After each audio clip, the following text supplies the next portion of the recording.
Welcome to GardenDC, the podcast about everything gardening in the Washington, D.C. and Mid-Atlantic region. I'm your host, Kathy Jentz. I'm the editor of Washington Gardener magazine, and we're aimed at gardening enthusiasts, people who grow everything from edibles to ornamentals, natives to exotics. If it grows in our area, that's what we talk about.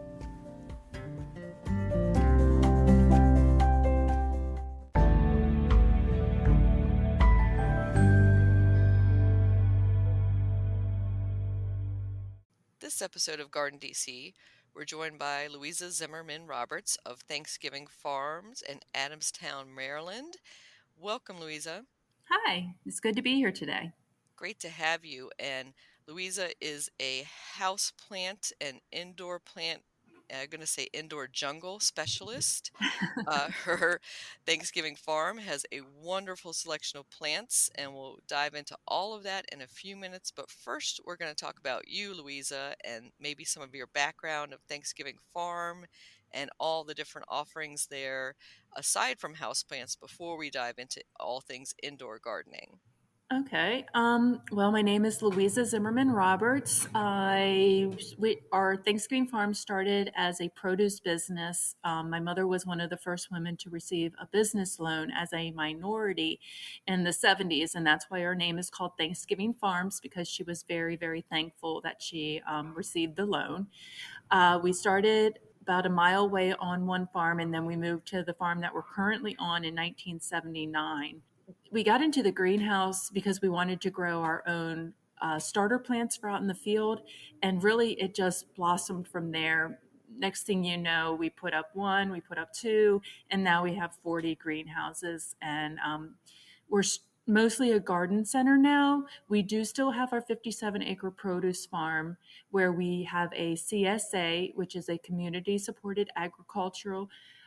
You can buy into it. It's a share. We actually just started our fall extension today. We have a summer, a fall, and then we have an extension of an extension, which is our winter. And a few years ago, because you can never have your eggs all in one basket, my husband wanted to start a brewery. We went back and forth for a few years because he was home with the kids on the weekends, and I would be giving up a clean house and home cooked meals. So we went back and forth for a while.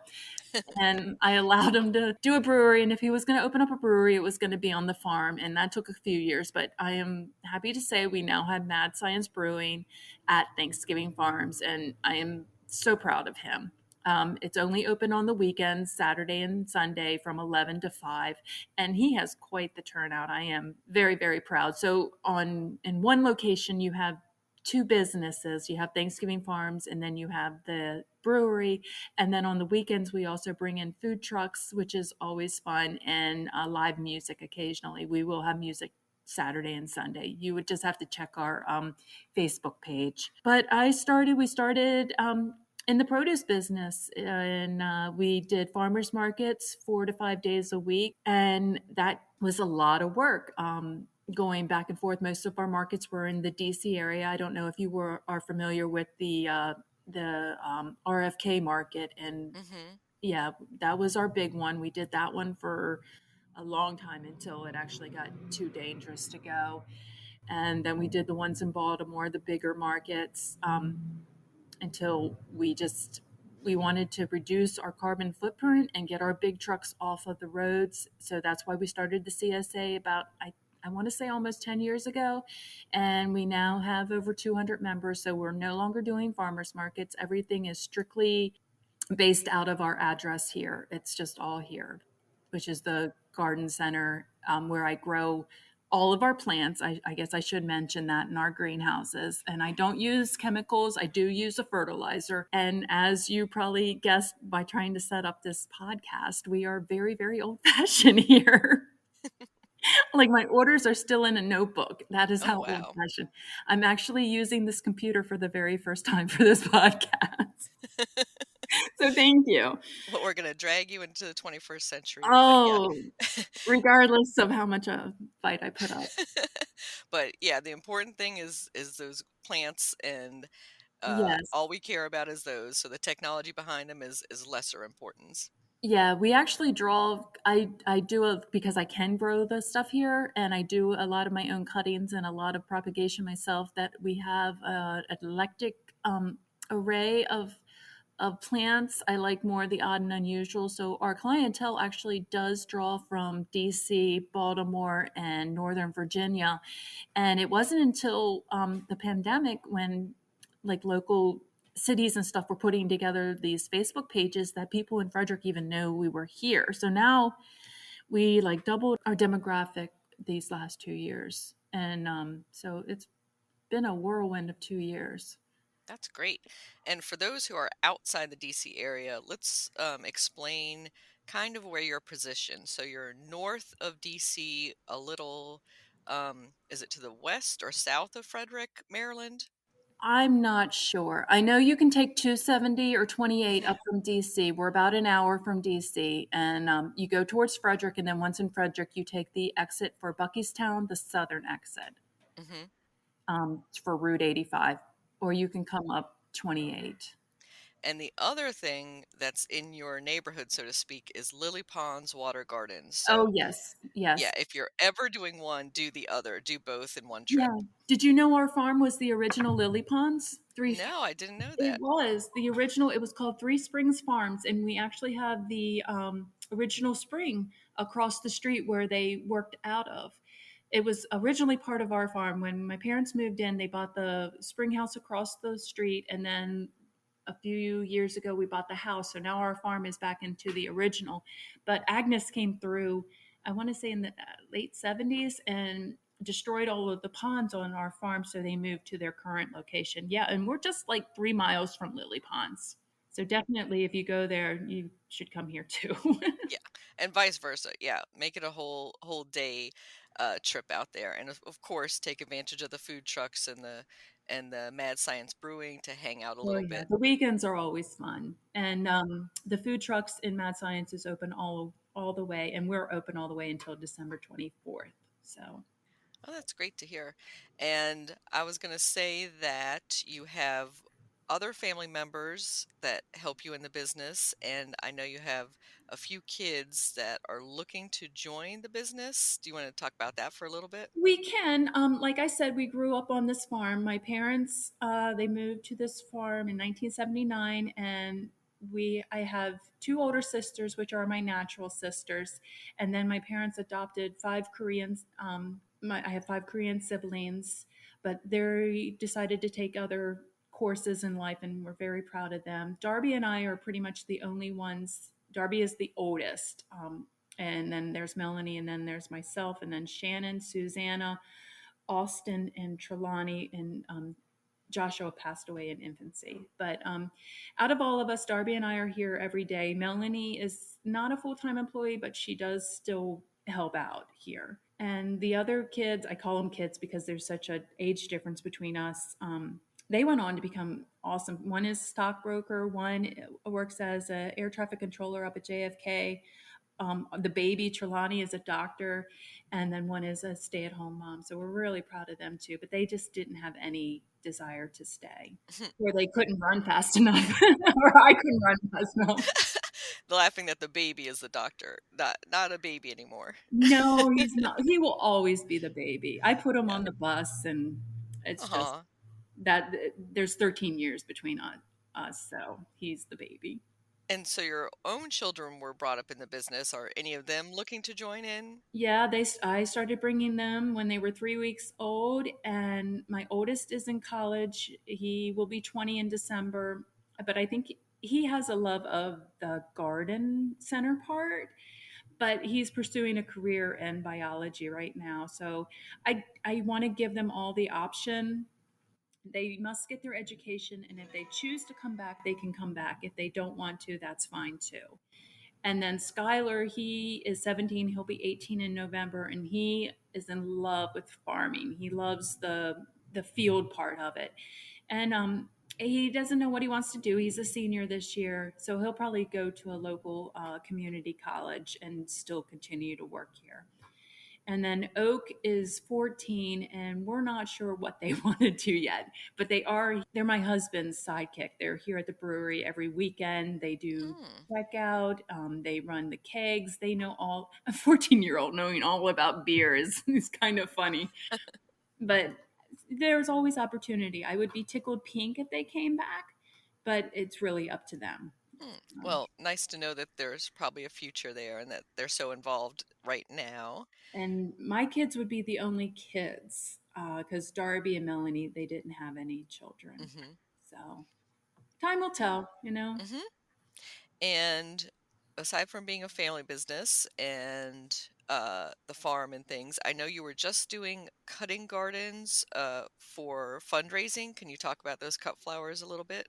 Yes, I have a cut flower program out in the field. I grow like 20 different varieties of cut flowers, and I pick them Tuesday and Wednesday, and then I like to cool them in the walk-in box, and then we have them for sale Friday, Saturday, and Sunday.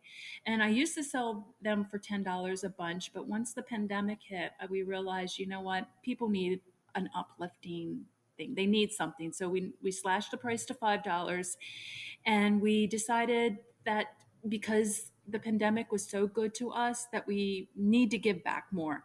So every weekend we do fundraisers with the flowers, and depending on how many flowers I can pick, it's between $500 and $1,000 each week that we give to local charities. A big one is Smile Train that I like to give to because my middle son was born with cleft lip, cleft palate. We do a huge one for December. That's not the cut flowers, but that's a different we grow a lot of greenery here, so we do a huge one for Children's Hospital because we spend a lot of time down there with him. And then this weekend we're doing Special Olympics because Oak was part of the unified tennis team this year, which you're paired up with a child from the Special Olympics, and it was just really. I had no idea, and we went to it was just really, really got me. So I'm like, okay, this weekend, our final weekend, we're going to give to them. So every weekend we just give the money back to a charity, and it's nice because it's good to give back. People have been so generous to us over the years and come out to support us that we just feel it's you need to give back. So that's why we do the cut flowers now. Hmm. And that's so wonderful. And I know this Halloween weekend, as we're recording this, that this is the last weekend for the cut flowers benefit. I can't believe we're already into November and we haven't had a frost yet, but the flowers are done. They're tuckered out. Yeah, they're a little tired after this They point. are. I'm tired too. I'm like, I don't want to pick them again. Yeah, I was gonna say tired as we are, but that does turn us to indoor gardening, and when that Yes. heavy frost or real freeze actually hits us, many of us gardeners turn to our indoor gardens for solace and for greenery and to enjoy. And of course, there are some of us who are just indoor gardening all year long because that's the space we have to garden. So let's start sharing some houseplant favorites, some houseplant tips. And the first question I was going to ask you, Louisa, is if you're a baby houseplant parent, you're just starting into it and you don't know what you want to grow, what's the first thing I should be looking at? The sunlight in my windowsills or what could I grow? The first thing you want to do is um, find out where in your house you want to put the plant. And it's always best if you have a sunny facing window, and then monitor the sunlight that you actually get. And then once you know that you can come here or go to your local garden center or plant store and really talk with the people who work there because that's our job. We want to give back. You know, we want to help you. We don't want to make you fail. And I always start people off with one of the easiest ones are like the ZZ plant, Sensiverias, also known as snake plant. Peperomias are super easy. Pathos and Philodendron, which give you that awesome jungle look. and then you have to go, and it really is a one-on-one, you and the customer, to walk around and realize what they like, because different textures and stuff like that. But I do start them with the easy one, especially like spider plant, and just because you don't want to set them up for failure, you really need to Mhm. get all that information from them and how dedicated they are, because this is a living thing. And but we start you off right with the easy ones. Yeah, and I'm glad you mentioned pothos and spider plant because those are plants for the overwaterers like myself. Like I can't help giving plants too much water versus the other end of the spectrum, like Sansevieria and the ZZ plant might be like to be a little more on the dry side. Oh yeah, they like the dry side. They're best for shade if you have like darker, low light areas and you're not, Hmm. put those in rooms that you don't frequent very often, and just in case you do forget. But they're super easy. There's a plant for everybody right now. Yeah, and do you have tips for overwaterers like myself? Like Hold it for water. I was gonna say, put coffee filters or something in there to soak up the extra water. Basically, I would suggest getting a notebook or and getting a schedule down. And because everybody's household is different. I could tell you that one plant doesn't need any water, but then you take it home and you put it underneath a heating vent. You really, really, really need to pay attention to these plants and where you put them and where you place them, because we set you up, but it does rely on you're the new owner, you're the new plant Hmm. mama or daddy. So you really need to look and pay attention until you find out what's going on. And we do suggest always buying plants that have pots that have a hole in them if you are an overwater, and setting them like on a, so that they can drain out correctly and not sit in the water. Hmm. But basically you have to pay attention and really look and see, because these are living things. Hmm.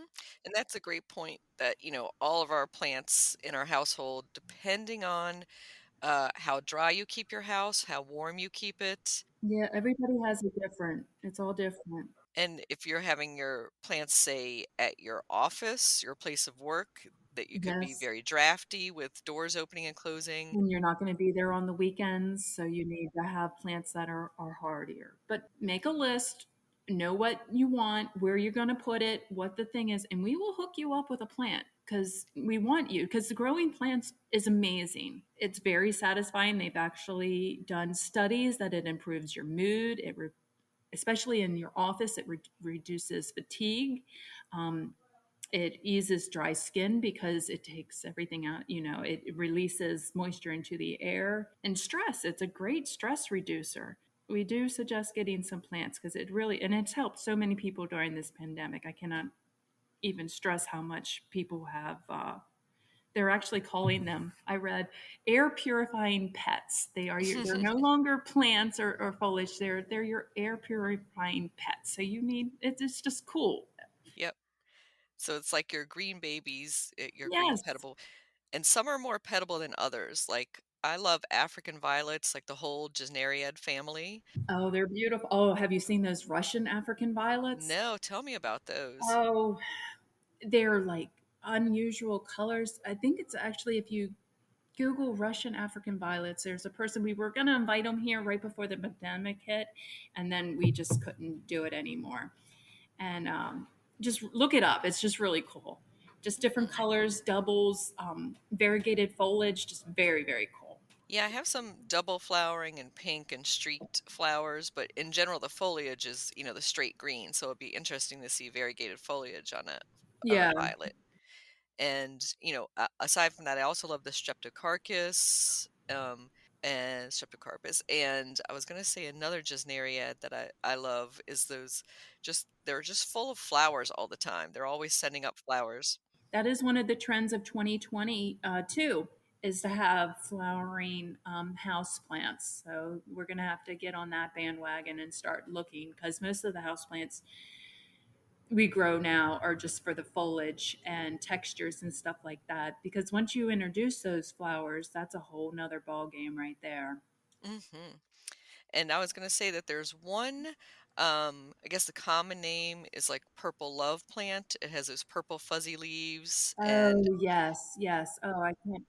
Purple passion, yes, and it Purple has passion. it has the yellow flowers, but it stinks. That's what I was gonna say is flowers aren't always the best thing on houseplants because No, I they always snip stink. off the flowers because they're kind of like a orangey yellow marigold kinda looking thing. They can get rather dirty too. Mm, I will be honest, I'm not a flower gal. I am a foliage and texture, even in my own garden outside.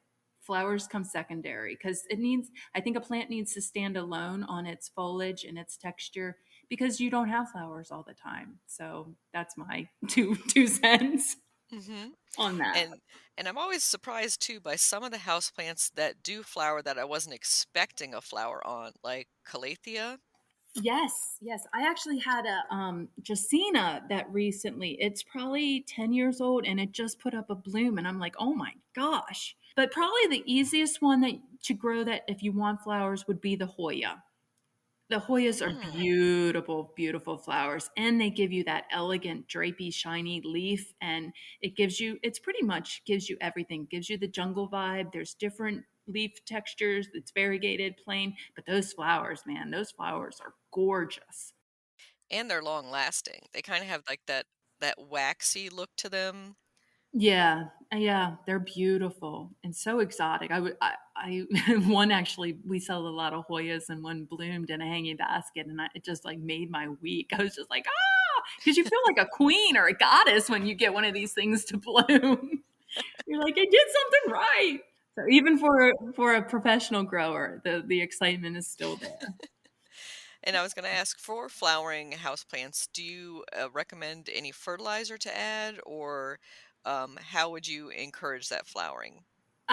Actually, they're each so varied. And with Google being right at everybody's fingertips, I would suggest researching because a lot of these plants are a big investment and we can't actually see the plant. We don't know when was the last time it was fertilized. So it's best just to check Google and stuff like that. I know when I get my plants, a lot of my plants, I will pot up and put it in a container and already fertilize it. So this will free you of like 6 months, so it's just an easy grab and go for my own personal customers.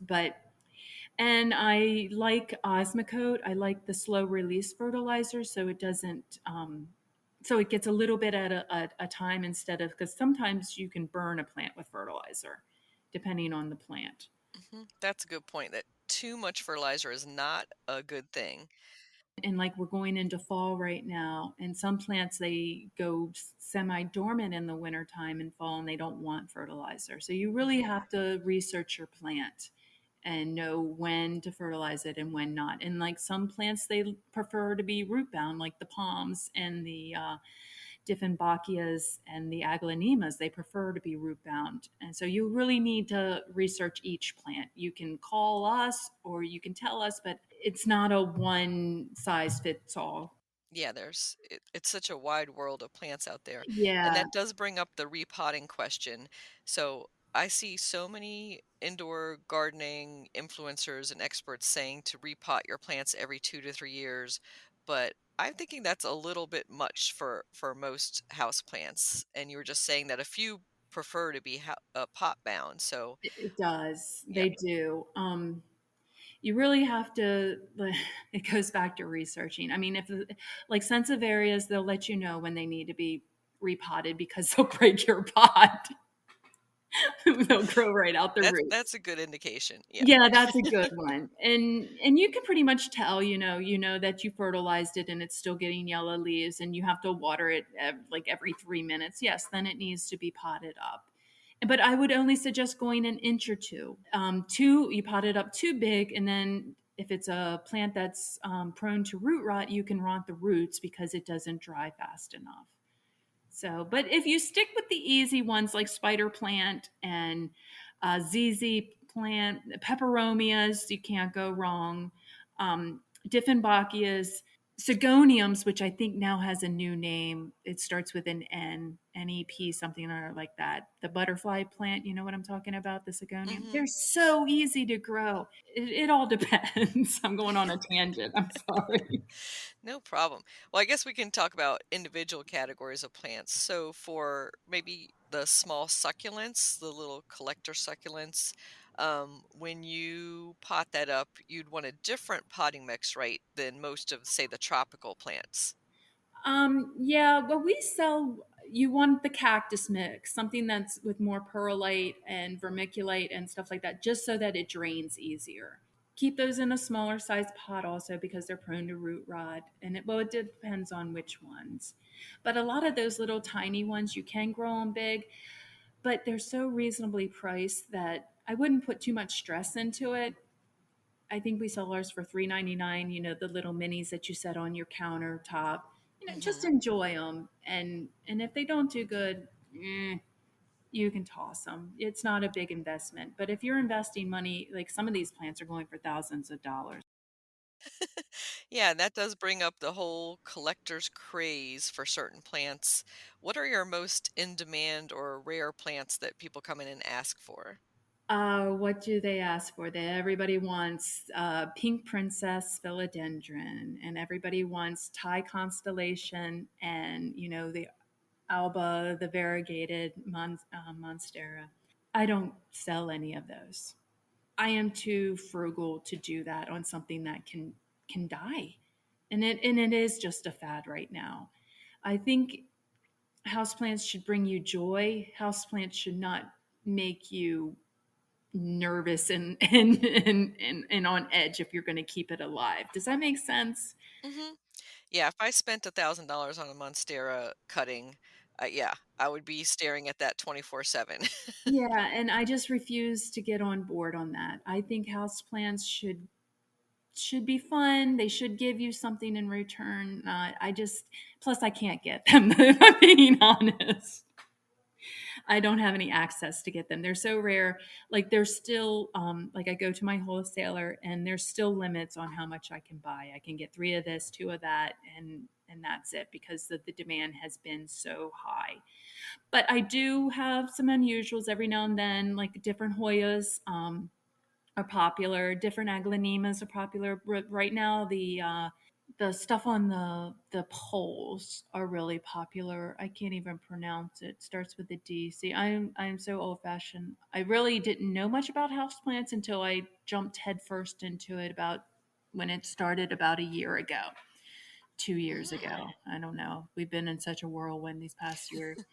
It's And just it's interesting what you say that the wholesaler is limiting what you can get. So that's yeah. definitely limiting the market, but there's only so much you can propagate because plants grow at a certain rate. Yeah, I thought I could propagate my own, and it literally takes a year from taking a cutting on something to actually being saleable. It takes a year, and that's a lot of time to invest, especially on something, especially when you have a business and you have to calculate that you're watering it and caring for it and all the man hours that you have invested in this plant. That is just cheaper just to buy it and just say we don't have these varieties, because if you want them, you can find them. Etsy and the internet will send you a leaf or two happily. But I guess I'm just too old fashioned. I can't get behind that. Hmm. Yeah. And so for maybe a house plant that would make a great gift around the holidays, are there a few that you recommend? Around the holidays, well, you could do a poinsettia, which is really nice. My husband is refusing to throw ours away from last year. They're still on the kitchen counter. I guess he friended them during working from home. They're all his now. But definitely a cyclamen because those are so beautiful, and they bloom until like Easter, and then they go semi dormant. But it's that's another easy one.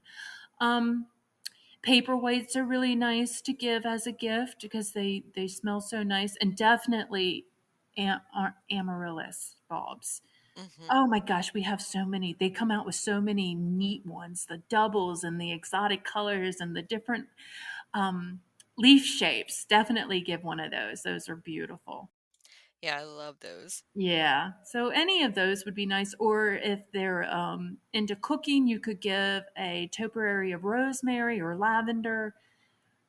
Lots of things that you can give around the holiday. Herbs are nice because you can keep them on your counter. They're not the traditional house plant that people think of, but you can grow them indoors also, and they make great gifts. Hmm. And circling back to the cyclamen, I'm so glad that you mentioned the dormancy that they go into, because so many Yeah. people get those beautiful cyclamen around the holiday or in the wintertime, and then they kind of die back in, I would say, around April or so inside your Yeah, house. they're pretty Yeah. much done Yeah, by and then they will spring back. You just don't, yeah. don't keep watering them or soaking them and rotting them, but just, cut back on the watering, and then all of a sudden they'll leaf out again, usually Mhm. around, I think, September or so. Yeah, start looking at it at the end of August and Mhm. start watering it again and giving it some fertilizer and putting it in more light because I normally suggest putting your cyclamen in a room that you don't go very often during the summertime just so that it can just do its thing so you don't have the urge to water it or something like that. And yeah, and then they'll spring right back up and then you get more for your money. Mhm. Yeah, I had a cyclamen that I rescued from a dollar bench at a garden center, and it was pretty much dead looking. And Oh yeah. but it comes back every year. It's been 3 or 4 years, and now it's reblooming right now. So Oh it's a really nice. rewarding plant. Yeah, we'll start selling them shortly. They're budded right now, and Mm. yeah, they'll start here getting out on the tables for sale here shortly. So And they then are nice. I was going to say another popular holiday plant is the Thanksgiving cactus or the Christmas Oh cactus. yes, yes. Oh, those live for years. We have people who have their great grandmothers and cactus. That those are the type that get passed down from generation to generation. They're really nice, very popular too, and they've done a lot of I don't know, a lot of genetics on them because now they're coming in different colors and Hmm. really pretty. Yeah, and there's an Nice. Easter form too, which is more just it's the Yeah. spring blooming form. Yeah. And And cactus are really popular right now. So that would be a great suggestion for giving as a gift because cactus are very popular and they take the same care. Um, hmm and they're so easy to take. I was going to say for the Christmas cactus, they're so easy to take cuttings from and to propagate. yeah. Yeah. No, I have tons of friends who give cuttings like every year of their great grandmother's cactus. And it's nice. It's a very nice sentimental gift because you do end up getting attached to these plants over years. I don't know what Hmm. I'm like my husband with the half dead poinsettia on our kitchen counter. Yeah, maybe he can let that one go for a fresh I'm poinsettia this hoping. year. I'm hoping. So, we'll And see. and so you said you're a big fan of foliage and houseplants versus flowers. What are your favorites for like a variegated foliage look or a really jungle look to put Uh, together? Dieffenbachias are awesome, so easy to care for, and they give you the huge leaf. They come in, I think Mary Ann is a variety, Tiki is a variety, and then you can get like I think it's the tri. No, that's an aglanemia, but they're so easy, and they give you big leaves, big exotic, that jungle vibe that everybody's going for. Definitely go with a Dieffenbachia. Aglinimas are another nice one. They're a little bit trickier. They like to actually be on the drier side, but they give you, and they come in the reds and the chartreuse, and they give you the wild colors. I love those. And philodendrons. Oh my gosh, don't get me started on philodendrons. The giganticum gives you that massive leaf. Hope is a nice one. It just looks like somebody just dug it up in the jungle and put it in your living room.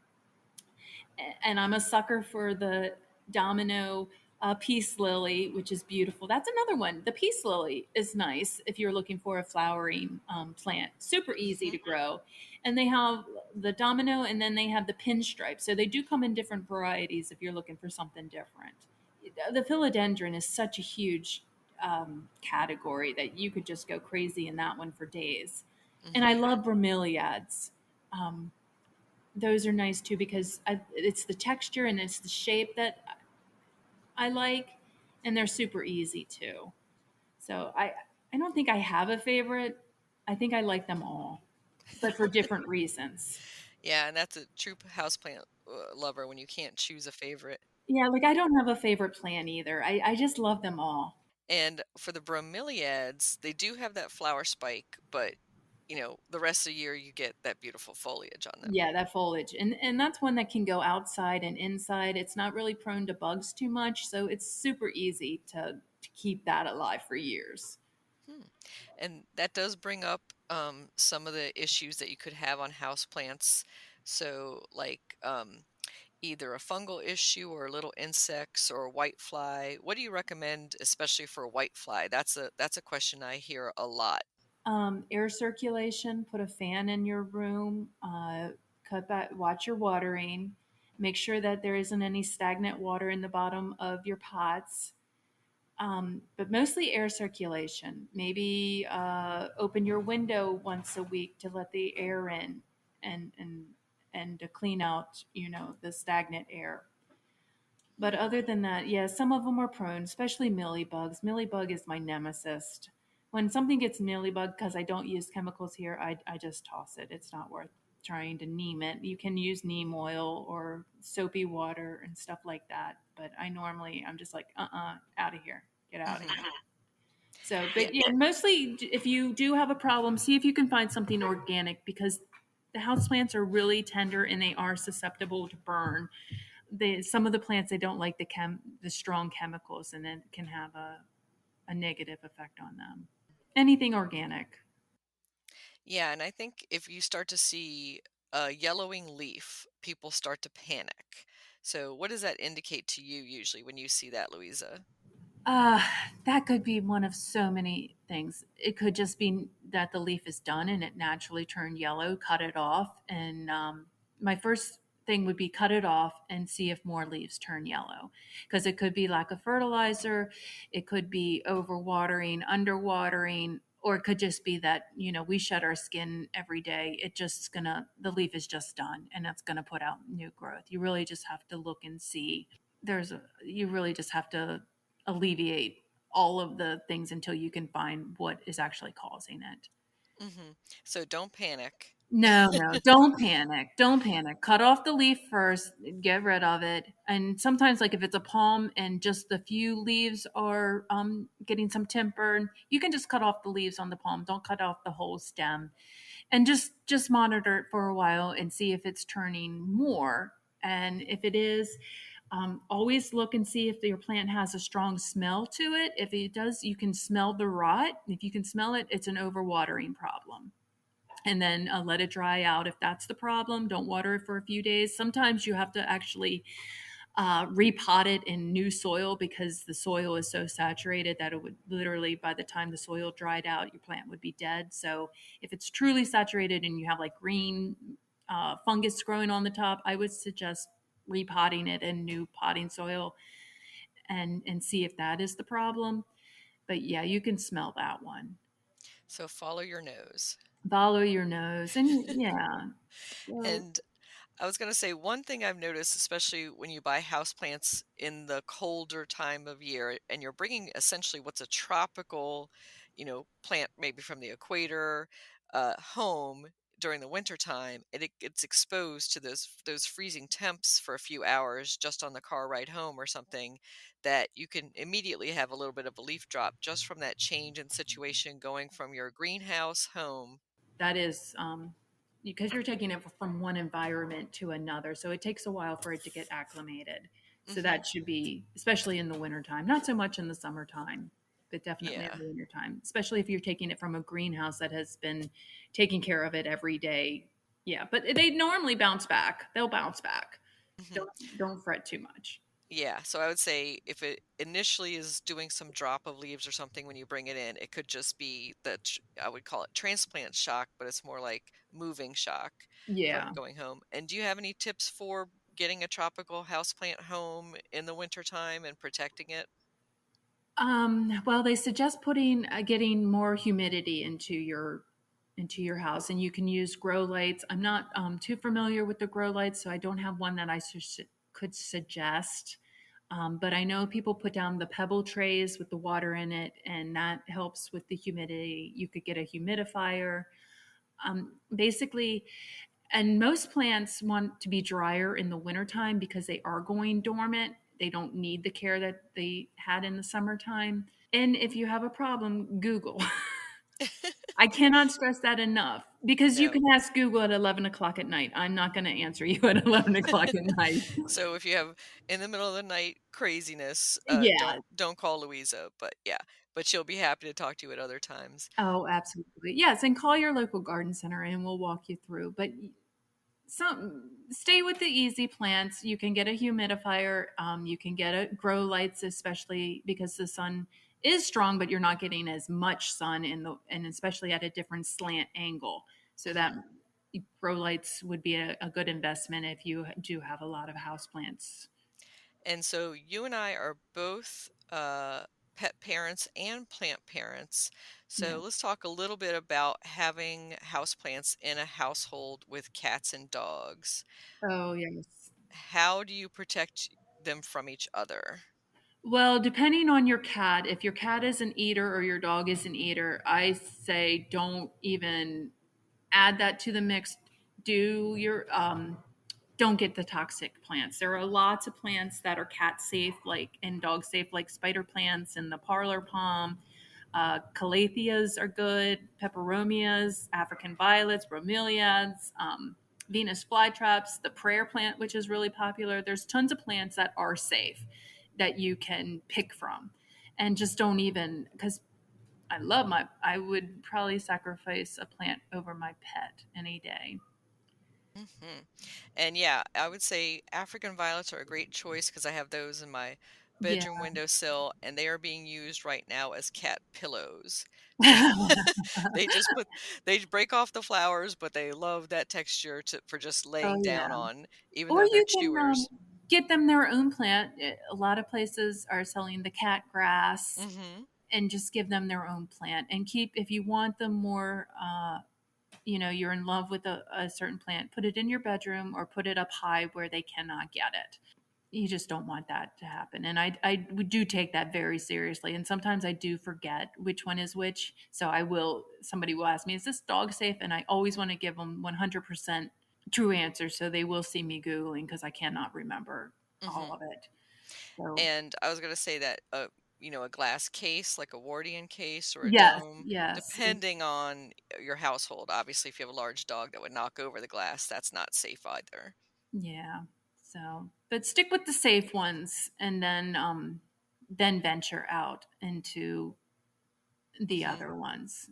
And that's a great idea to give them a decoy plant, a pet safe plant that they could chew a couple things on and leave the others alone. Yeah, especially if you have like cat mint or something like that. They'll hone in on that in an instant Hmm. and they'll be too drugged to climb up to get your other stuff. Keep them drugged, they'll be fine. You could always give them a few, dried cat mint leaves Yeah, to roll and around in. toys and stuff like that. I mean, my cats go every my husband came with cats. We have like 6 cats, so it's kinda hard to find a room that is not Hmm. ruled by a cat Yeah, that's or there's dog. no such thing as cat proofing in my world. No. So, for some maybe challenging houseplants like orchids or that sort of thing, what do you think is the next level or the next trend coming in the houseplant world? Actually, the next trend are slipper orchids, Ah, and and slipper orchids they're usually generally shorter. They don't have that long, tall. you know what? I love orchids. You know why? Once a week, okay, you're going to think I'm crazy. With my house plants, once a week, I even do it to the plants here. I think the plants miss the feeling of water on their leaves Hmm. because they're from jungles. I know, I'm weird. But once a week, that's what I said earlier, write down, have a schedule. I take my orchids and I give them a bath. I soak them in water, not very long, maybe a minute or two, and I wipe off their leaves. Yes, you do need to wipe off your leaves and dust your house plant so that they can continue to do their science thing for you and purify the air. Hmm. You do need to dust them. But yeah, I give them a bath and then I put them back. And then in the summertime, I basically ignore them because I'm busy. And when the nights I get, the days are shorter now, so I'm home earlier so I can give them a bath. They're so easy to take care of.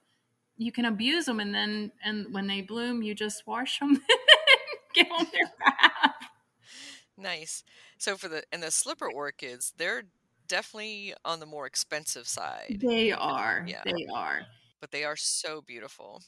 They are, but the regular orchids that you can get at Costco's, and you have to be a real orchid aficionado before you would spend.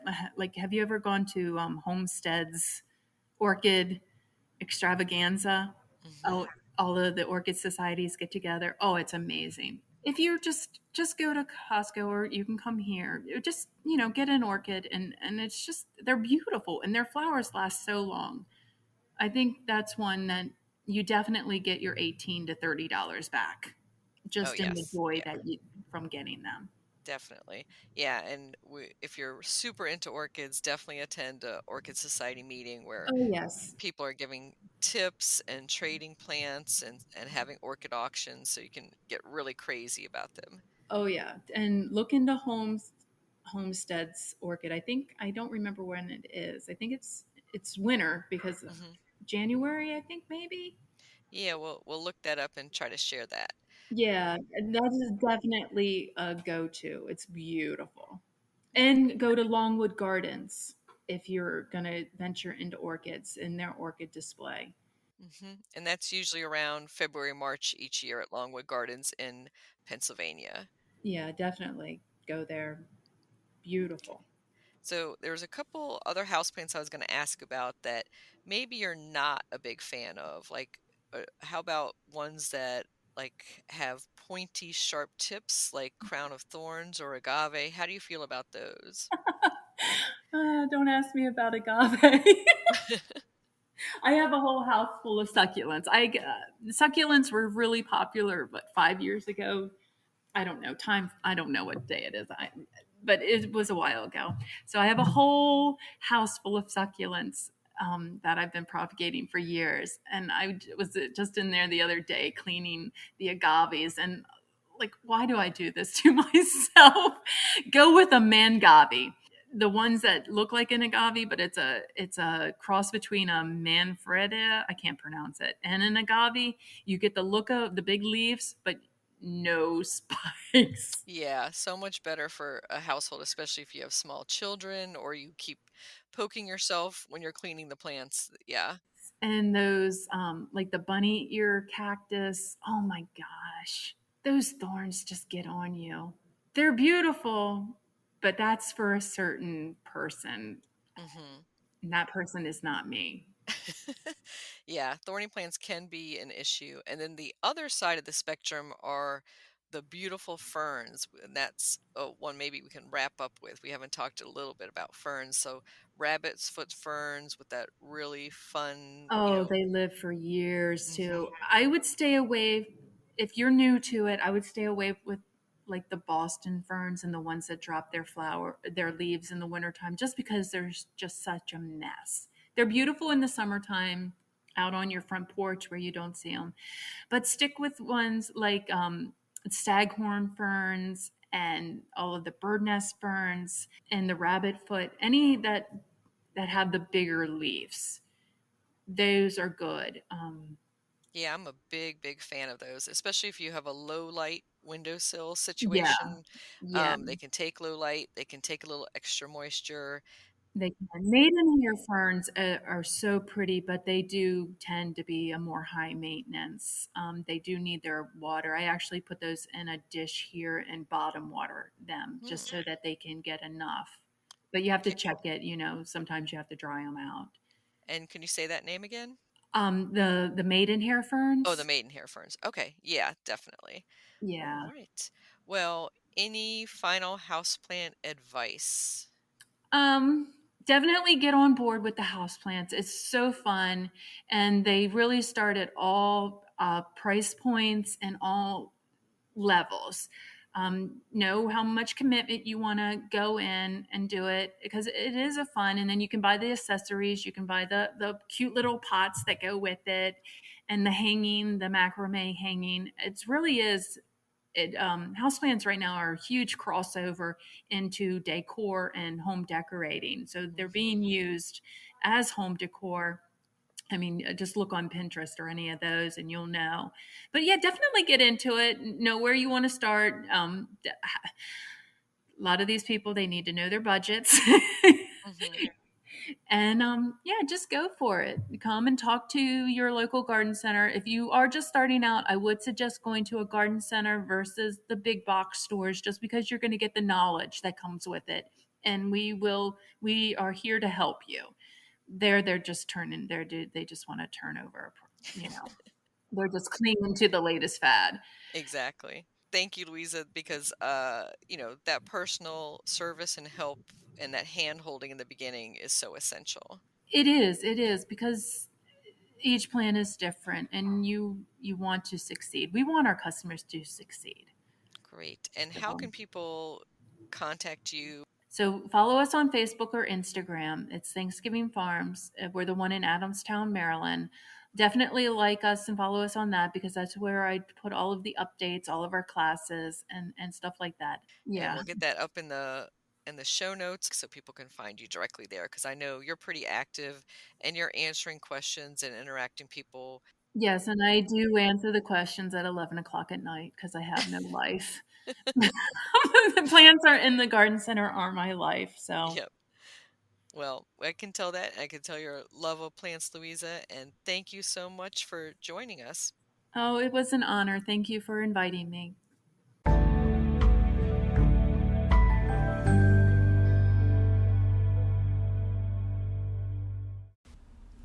Tatarian Aster Plant Profile. Tatarian Aster, Aster tataricus, is a tall perennial that is hardy to zones 3 to 9. The lavender-colored flowers bloom from September into October. This aster is not native to the United States. Instead, it originates in Asia, as the name indicates. It can reach 6 feet high or more, and is best planted at the back of a border or along a wall. It is very sturdy and does not normally require staking. Jindai is a dwarf cultivar from Japan that stays about 3 feet tall, and another short cultivar is Blue Lake, which has lighter blue flowers. This plant is not picky about soil types and grows best in full sun. It doesn't mind high heat and humidity. After a few years, it will spread to form a colony. It can easily be dug, divided, and shared in spring. Tatarian Aster is a pollinator favorite. It is also deer-resistant. It can suffer from fungal diseases that make the lower foliage unattractive, but that won't kill this tough plant. Tatarian Aster, you can grow that.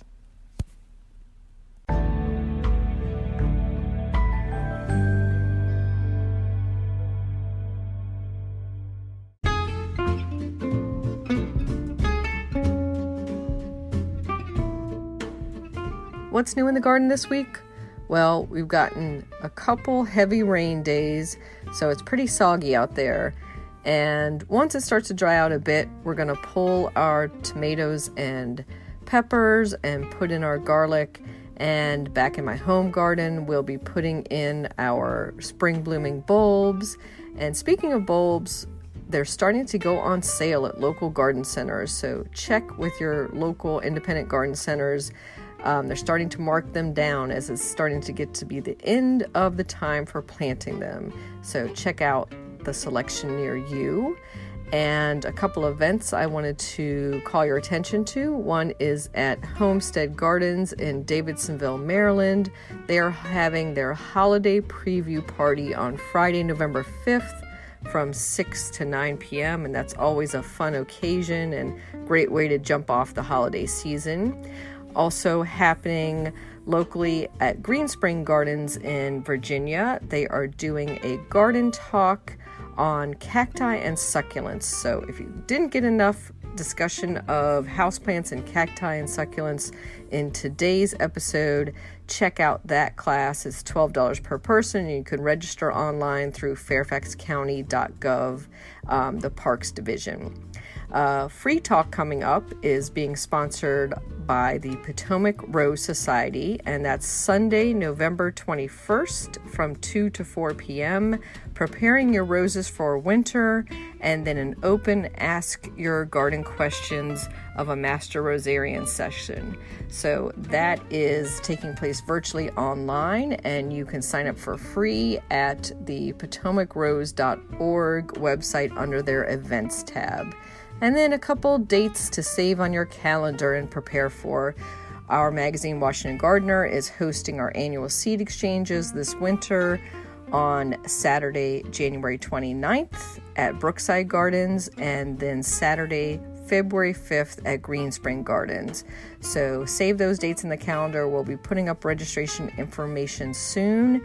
And while you're preparing for that, you might start going through your seeds and collecting seeds from your plants outdoors and labeling them and packaging them in anticipation of both of those seed exchange events. Happy gardening!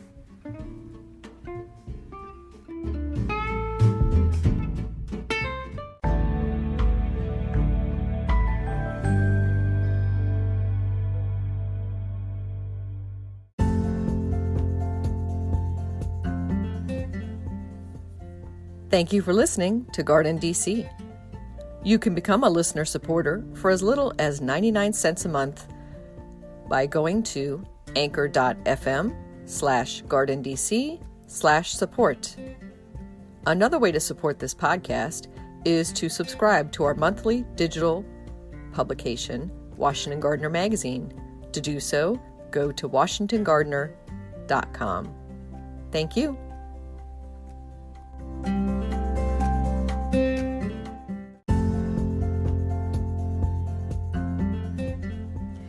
You can find Washington Gardener online at WashingtonGardener.com, on Twitter at WDC Gardener, on Instagram at WDC Gardener, and on Facebook.com at Washington Gardener Magazine.